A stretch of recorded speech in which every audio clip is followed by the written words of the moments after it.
A series of leaked letters and emails have revealed that a culture of irresponsibility pervades the EU body, and the agency's executive director is under investigation by the EU's fraud agency, Olaf. The leaked claims were published by respected political website Politico.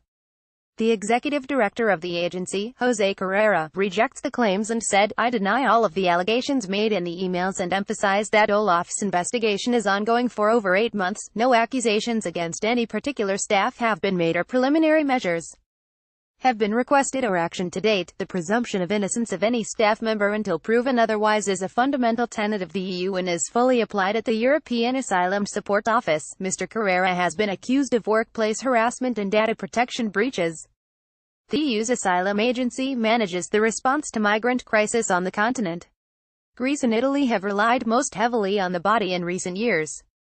The agency has seen its budget quadruple in recent years, from €15.5 million in 2015 to €69 million in 2017. Getty Europe has suffered a series of migrant crisis investigations into Olaf are now expected to conclude in July, with the leaked memos hinting at significant problems in the agency. An April 29 email to Stay sent by the agency's head of resources, Emmanuel Morage, said, "The rule of law is absent in this agency to an extent that nothing could have happened in an EU institution compares what is taking place here. The state of delusion of the persons who are responsible for this situation is unprecedented as much as the culture of irresponsibility in this agency is pervasive." Mr. Morage told colleagues not to implement illegal orders even if the pressure on you is high. He also asked colleagues not to engage in psychological violence that is pervasive in this institution and which is considered by some to be a normal way of managing staff. Mr. Morage suggested that spying on whistleblowers, spreading false rumors, fabricating files, extorting false testimonies and paying lawyers to sue staff members were all prevalent at the organization.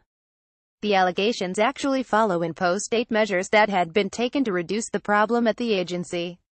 A letter set out the need for EASO directors to get written permission to carry out HR decisions, describing its aim as protecting your interest as members of the staff. An EASO spokesman said, "A decision was taken in order to further strengthen the good governance of the agency in specific areas, most notably recruitment and procurement." EASO emphasizes that these temporary interim measures are precautionary and do not imply any malpractice known to the agency, to its executive director or to its management board, but rather are a safeguard which has been put in place until the outcome of the Olaf investigation. But the measures have clearly not worked so far, and one senior employee said, "I have already communicated to my executive director that I will only come back to EASO if he's dismissed." The email said of Carrera, "We are confronted to a situation where our executive director does not always tell the truth to his managers." In a March 7 email, Bjarni Nash claims that he has suffered harassment because of his professional isolation. Mr. Carrera said, "These emails came from 3 specific employees and do not in any way constitute an objective or authoritative analysis of the state of affairs at the agency. I have made every effort to work constructively with all my staff since taking up my post, in the best interest of EASO, and while I respect the divergent opinions of all my staff members, I am confident that the reflections contained therein do not reflect the sentiments of the large majority of EASO staff. I do, however, condemn the way these staff members have made their allegations and am taking the necessary steps to clarify them, as I did in other similar circumstances in the past." An EASO spokesman said, "We cannot comment on any of the allegations you mention as this could potentially prejudice Olaf's investigation."